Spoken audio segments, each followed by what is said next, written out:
You haven't failed enough. I know you don't want to hear that, and I promise you it is one of the hardest lessons I've learned this year. I feel like I've failed plenty. I'm sure you do too. I have failed hundreds, if not thousands of times. But failure is a feature, not a bug when it comes to achieving success. Listen to this. It's from Candace Bushnell, author of Sex and the City, and Warren Lee, showrunner of Law & Order SVU. I think that failure is part of the process. You know, for every book that I've written, I've probably written 50 pages of 2 or 3 other novels that just weren't working. They just didn't have legs. I think it's really about understanding that failure is just part of the process. I mean, for every success, there could be 9 failures, 9 things that didn't work. My first horror movie, which I got $600 for, the New York Times review was, "It's as if there were a force in the universe heretofore unknown called anti-talent," which is...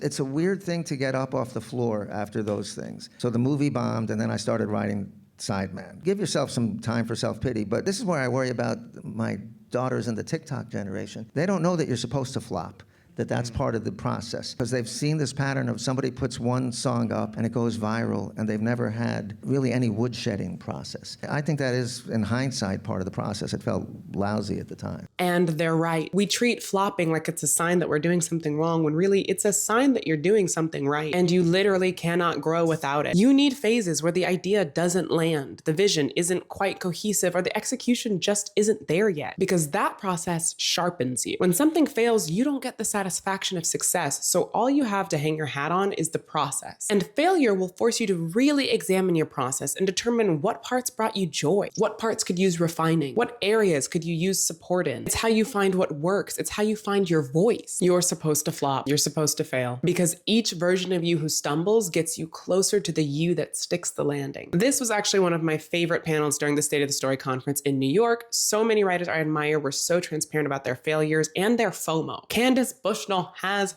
FOMO. If you didn't make it, you can unlock the replays from all the panels at both the New York and the LA event at storytelling360.com and use the code Amani for 20% off. They also just released the lineup for their next event in March, and you can get tickets for that and still use Amani for 20% off. In the meantime, tell me your biggest flop and what you learned from it. And maybe share this with a friend or save it for later, just so the next time something doesn't work out, you have the reminder.